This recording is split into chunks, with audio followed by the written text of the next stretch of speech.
ایک بڑی کوتاہی یہ ہوتی ہے کہ سونا موجود ہے لیکن پتہ نہیں مالک کون ہے.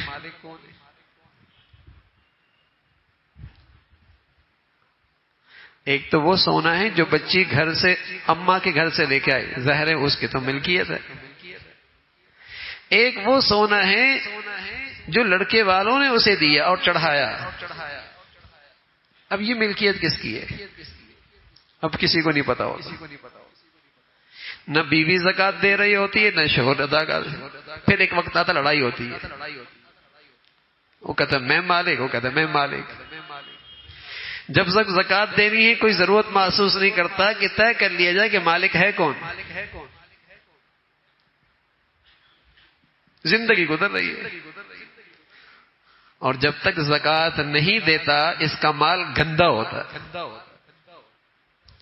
اس کے زیورات میں نحوست ہوتی ہے، اس کی مالیت میں گندگی آ جاتی ہے. زکات ہے ہی اس لیے کہ تاکہ اسے پاک کر دے.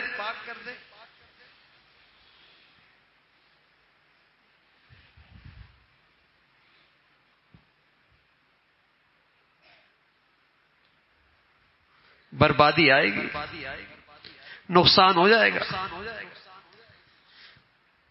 الجھنوں میں پیسہ لگ جائے گا، ضائع ہو جائے گا. گندا جو ہے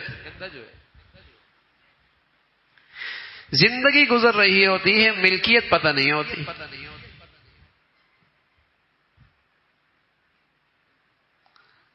پتہ ہونا چاہیے کہ یہ جو بچی کے پاس، عورت کے پاس سونا زیورات ہیں، اس کا مالک کون ہے. اگر وہ ملکیت بیوی کے پاس ہے تو زکات بیوی پہ فرض ہے، اس کی زکات بیوی کو دینی ہوگی. شوہر کے ذمے فرض نہیں، دے دے گا احسان کرے گا، لیکن دیتے ہوئے بتانا ہوگا. بغیر بتائے زکات کوئی نہیں ادا ہوگی، اس لیے کہ ہر ایز کا فریضہ الگ ہے.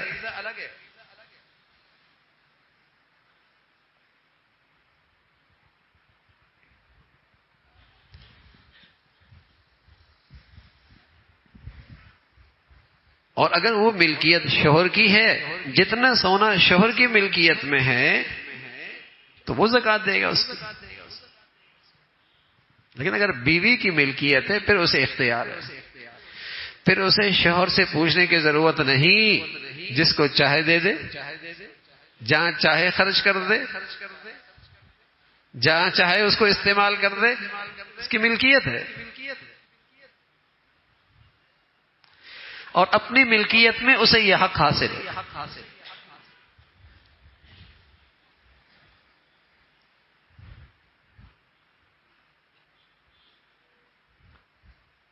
بھئی فرض ہے، کوئی نفل تو ہے نہیں، فریضہ ہے اسلام کا، اور اسلام کے بنیادی ارکان میں سے ہے.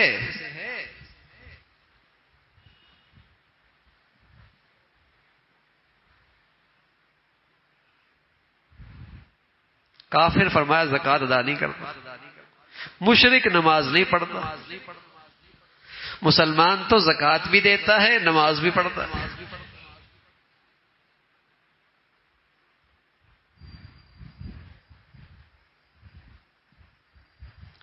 تو ایک طبقہ یہ تو جانتا ہے کہ زکات کا فریضہ ہے، لیکن لا علمی اور جہالت ہے.